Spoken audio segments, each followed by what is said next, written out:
Olá, seja muito bem-vindo a mais uma edição do Olhar Zen, podcast que é todo produzido por voluntários da comunidade da ICEM e que esse episódio Olhar Zen é justamente para nós olharmos para os fatos da atualidade sob essa visão zen budista.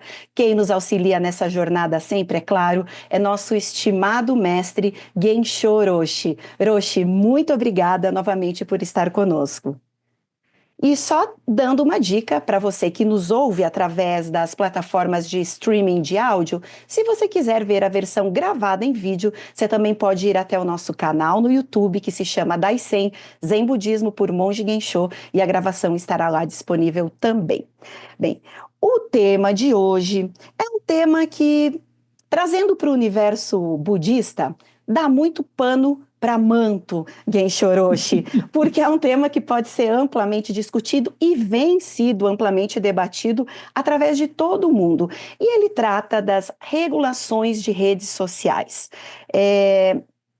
A gente sabe que existem alguns países que já criaram algumas diretrizes, Estados Unidos, né, já olham para isso há mais tempo. No Brasil, ele já se tornou uma grande polêmica, mas quando a gente trata desse tema, Eroshi, eu acho que a primeira pergunta a se fazer que é um dos temas que as pessoas mais batem. Ah, mas e o meu direito de liberdade, a minha liberdade de expressão? E eu acho que o Zen budismo ele pode contribuir muito sobre liberdade de expressão. E eu gostaria de pedir que o senhor começasse a nos passar os ensinamentos justamente falando sobre isso. O que seria, de fato, uma liberdade de expressão adequada e moderada? Bom, é um assunto a ser considerado, porque se nós permitirmos qualquer liberdade de expressão, haverá abuso. Isso é uma questão das sociedades humanas. Nós podemos falar isso do ponto de vista da violência. Por exemplo, Hobbes analisou que se deixássemos tudo livre, aqueles que são os mais fortes imporiam o seu método, a sua vontade. E isso é a realidade em todo o mundo. Nos lugares onde não há lei nem ordem, o que é liberdade absoluta, o que acontece é que os dispostos a usar de violência acabam impondo a sua vontade sobre os outros, que são fracos. O contrato social é feito justamente para que alguém a quem todos dão confiança, no caso, um governo, idealmente falando, assuma a responsabilidade de ter o direito de usar violência para impor a ordem e a lei. É claro que essas coisas não funcionam com perfeição em lugar algum, justamente pelo desejo de um grupo de impor sua vontade sobre os outros. Mas, entre a anarquia completa e alguma ordem, parece que as sociedades humanas sempre optaram por alguma ordem. E o que acontece nas redes sociais e na liberdade de expressão é a mesma coisa. Se nós permitirmos que qualquer pessoa diga o que quiser ou propague a ideia que quiser, nós teremos, como aconteceu na Idade Média, um religioso escreveu um livro chamado Maleus Maleficarum, um livro que dizia que haviam mulheres que eram feiticeiras e elas deveriam ser queimadas na fogueira. E dizia como identificar uma feiticeira. Podia ser uma mulher que provocava uma tempestade ou um tornado. E bastava que alguém acusasse. O resultado é que calcula-se entre 40 a 60 mil mulheres, inclusive crianças, meninas pequenas, foram queimadas na fogueira na Europa durante essa campanha de eliminação das feiticeiras. Porque alguém escreveu um livro e ele foi publicado, não está disponível até hoje, e as pessoas acreditaram. Muitas ideias desse tipo já foram veiculadas. A maioria das guerras existe porque alguém expressa uma determinada ideia ou ideologia ou um programa qualquer e convence o resto da sociedade a acompanhá-lo. Por causa disso, criam-se redes mentais, chamadas brain nets, que assumem uma determinada ideia e tratam de executá-la através da violência. Não é possível que nós tenhamos um direito de veicular uma propaganda que induza as pessoas a queimarem feiticeiras ou a matarem pessoas de outra raça. Isso aconteceu em Ruanda, nos anos 60. 1 milhão de pessoas foi morta porque uma ideologia foi espalhada para uma tribo de que outra tribo era responsável pelo seu mal-estar. Organização que havia sido feita pelos colonizadores.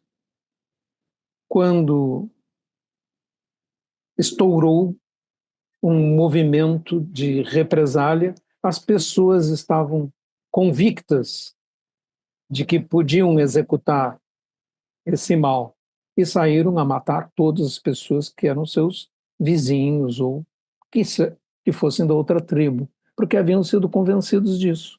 A todo momento nós vemos essas coisas em relação a tribos, a times de futebol ou coisas assim. Se você permite que uma ideia de violência ou do mal seja propagada, seja veiculada, vendida e se convençam muitas pessoas de que aquilo é a verdade, essa verdade acabará tomando as mentes e se expressando através das violências mais incríveis.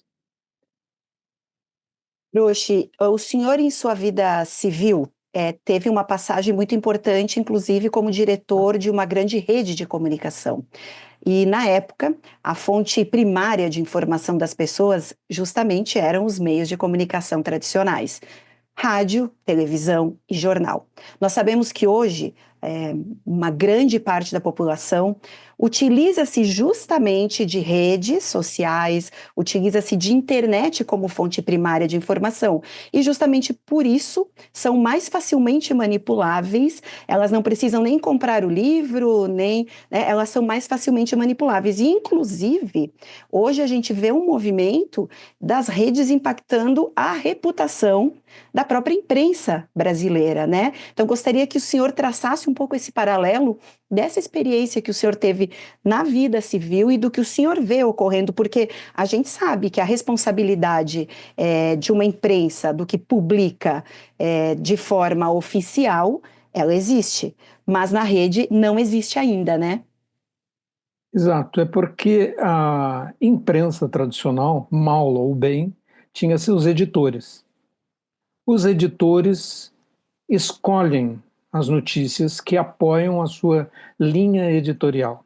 Ou seja, há uma distorção já aí em cada veículo, mas essa distorção é muito menor do que a que pode acontecer nas redes hoje, porque, como disse Humberto Eco, as redes deram voz aos idiotas de aldeia. A imagem dele é que o idiota de aldeia era alguém que dizia uma imbecilidade numa mesa de bar com 3 companheiros tomando cerveja. O que acontece hoje é que esse mesmo idiota tem à sua disposição as redes sociais e a internet e pode veicular a sua ideia para todo mundo. E se ela tiver eco em pessoas que acreditem naquilo, e as ideias de ódio são muito mais facilmente veiculadas do que as ideias de bondade, o que vai acontecer é que a ideia se propagará. Então, as redes são caixas de repercussão que amplificam, infelizmente, nesse caso, as coisas mais abjetas, porque não há censura de alto nível ou um editor para escolher aquilo que vale a pena ser publicado. Desta forma, aquilo que dificilmente sairia num veículo de imprensa normal é publicado nas redes sociais. E nós vemos agora um movimento no sentido de diminuição de qualquer controle. E essa diminuição de controle levará, naturalmente, a uma anarquia cada vez maior e o predomínio das ideias que sejam mais facilmente vendáveis. Então, você vai poder propor uma ideia completamente absurda e ela não tem por que não ser comprada pela maioria da população. Afinal de contas, o nazismo, o fascismo, o stalinismo tiveram a capacidade de veicular ideias absurdas e matar milhões de pessoas através da simples propagação de ideias que viabilizaram o uso da violência contra os seus opositores. Pensando, a gente sabe que Brasil é um estado laico e jamais queremos misturar religião com governo. Entretanto, quando nós olhamos para a própria história do Japão, e o senhor nos traz esse exemplo várias vezes, quando a sociedade se tornou massivamente budista e passou a empregar o estilo de vida de mente budista, muitas coisas mudaram. Obviamente que nós não estamos propondo isso aqui que fique claro, mas pensando numa sociedade que minimamente tivesse uma mentalidade um pouco budista, porque a liberdade, o meu direito de liberdade, o meu anseio individual, ele não pode se sobrepor ao anseio coletivo, né? E é isso que a gente vê ocorrendo e isso que deriva tantos problemas. Mas então, pensando numa mente budista que justamente privilegia o pensamento coletivo e não o individual, o senhor acha que se tivéssemos mais praticantes, não de budismo, mas de qualquer tipo de prática que trouxesse essa clareza, essa visão do coletivo, esse problema talvez não ocorreria? Vamos dizer que as ideias religiosas genéricas, que não são apanágio somente do budismo, as ideias de compaixão e solidariedade e amorosidade com os outros seres. Essas ideias, se veiculadas e adotadas pela sociedade, elas têm muito peso. São os mitos fundadores das sociedades que governam os povos.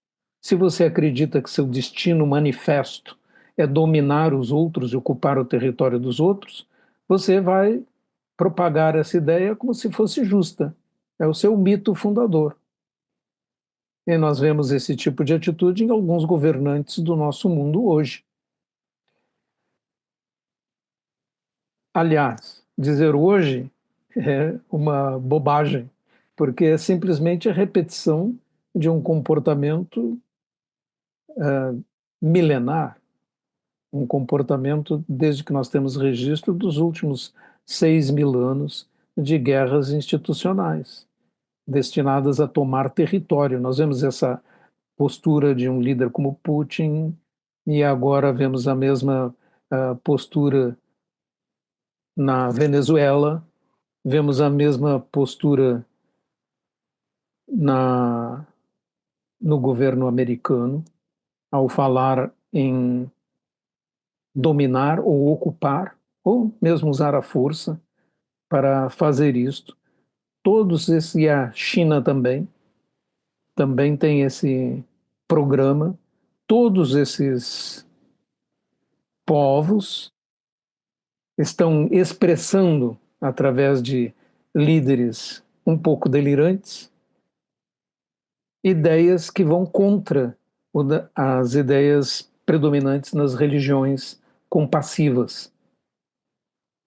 E levando em conta muito mais o poder e a violência como seus instrumentos. Onde nós vamos com isso, né? Nós vamos rumo a desastres, à medida que os homens têm cada vez mais poder armamentista. Desta forma, a divulgação de ideias, como as ideias budistas, cristãs, as ideias dos grandes líderes religiosos pacifistas, que são muitos e podem ser citados facilmente, mas se cometeria injustiça se esquecêssemos algum. A divulgação dessas ideias naturalmente diminui a violência no mundo. O Japão, durante 250 anos em que foi governado com ideias budistas por trás, foi um país pacifista. Quando o império foi restaurado e tornou-se um país que queria ter império e imitar as potências ocidentais, ele criou seu exército, sua marinha e tratou de fazer guerra. E durante quase um século, de 1968 até 1945, o Japão cavou um enorme desastre para si mesmo por ter abandonado as ideias budistas que tinham governado durante os 250 anos anteriores. E por causa disso mesmo, o budismo foi perseguido. Foi perseguido porque atrapalhava o império. Esse mesmo tipo de fenômeno é o que nós vemos hoje, quando países abandonam as ideias compassivas do cristianismo e passam a encarar as ideias de domínio como o rumo e o destino, ou, como disse, o destino manifesto de seus povos. Roshi, a gente sabe que quando a gente começa, esse é um depoimento de praticante, né? Quando a gente começa a prática budista, que é uma prática de pacificação da mente, né? O zazen é inegável, só quem nunca sentou em zazen não teve essa experiência. Ele pode ter sido o zazen mais difícil da sua vida, ainda assim você sai dele com uma mente muito mais tranquila, muito mais pacificada, e como o senhor e os mestres sempre ensinam, quanto mais a gente acumula essa prática, mais pacífica a nossa mente se torna, mais clareza de todos os fatos nós temos.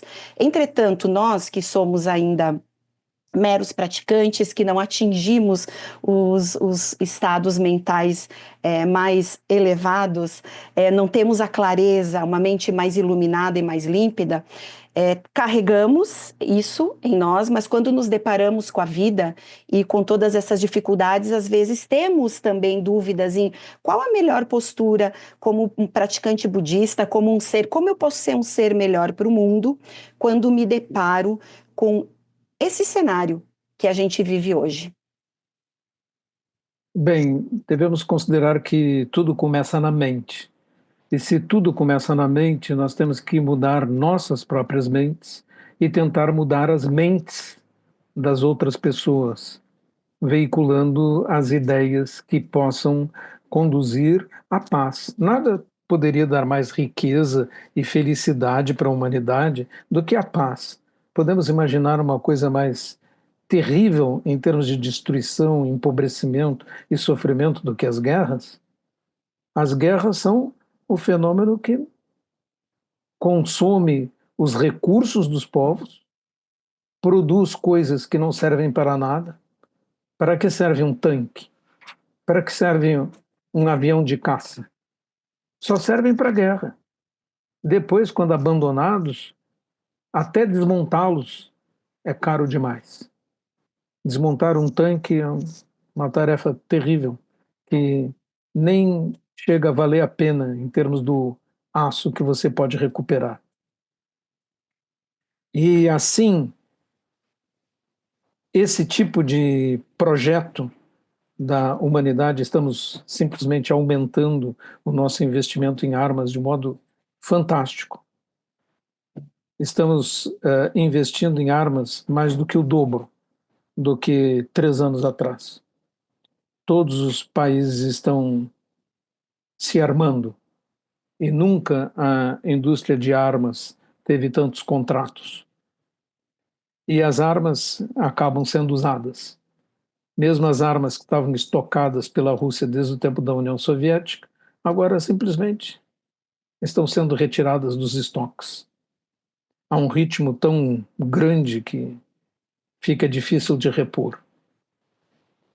Quem está sorrindo? Os fabricantes de armas. Quem está perdendo? A humanidade inteira.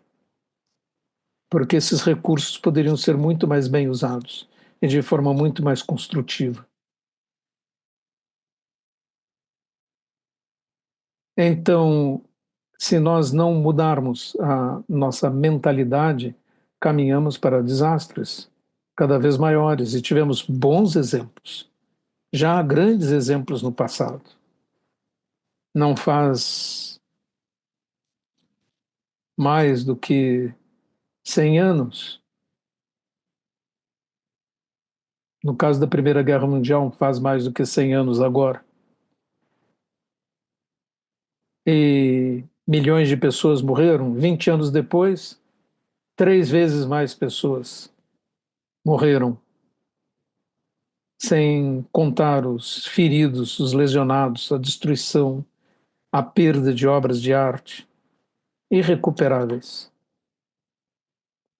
Todo esse tamanho de tragédia parece que não é enxergado por dirigentes que veem a conquista através da violência como uma coisa legítima e não enxergam que terão seus nomes na história como carniceiros. Essa mentalidade tem que ser difundida, tem que ser espalhada. Mas, infelizmente, você não pode resistir à violência sem o uso da violência, e essa lógica é uma lógica tenebrosa, porque basta que um comece a usar a violência de forma desmedida e os outros terão que usar, sob pena de serem exterminados. Essa é a verdadeira história do budismo no passado. O budismo tem uma história de ter sido eliminado e expulso de muitos países. O último foi o Tibete, invadido pela China e com a sua cultura destruída institucionalmente. De 6.000 templos budistas que havia no Tibete, sobraram 8 apenas. Então, uma destruição programada de uma cultura, porque era um país budista, e daí, por causa de sua ideologia, não tinha um bom exército.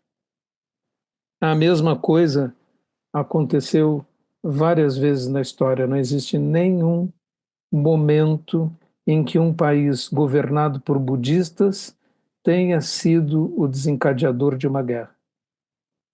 Sempre são os próprios perseguidores dos budistas, como em Myanmar, um exército que perseguiu os budistas tratou de perseguir os outros também. Na Tailândia, a mesma coisa, ditaduras militares têm esta marca. Não importa a ideologia que professam, o que acontece é que acreditam na violência como instrumento. Então, só uma mudança de mentalidade pode nos salvar. E o senhor até citando Myanmar, Tailândia, a gente vê circulando notícias cada vez mais frequentes que são dos locais que hoje mais realizam tráfico de pessoas, né? Então é muito simples da gente ver as consequências que acontecem em locais assim. Bem, então a dica, Roche, seria seguir praticando, seguir deixando nossas mentes mais sãs e serenas? Sim, a dica realmente é estudar o Dharma, compreender esses ensinamentos e que eles conduziriam a uma felicidade maior, a uma riqueza maior, a uma diminuição expressiva da desigualdade. Imaginem se nos Estados Unidos US$ 1 trilhão por ano que é gasto em armas fosse dedicado simplesmente a eliminar todo tipo de pobreza. US$ 1 trilhão por ano é mais do que suficiente. Então, nós somos capazes de mudar o mundo desde que nós acreditemos nisso, desde que essas ideias sejam veiculadas. E não são os deuses que vão nos salvar, porque até agora a história é que os deuses são chamados a abençoar os canhões.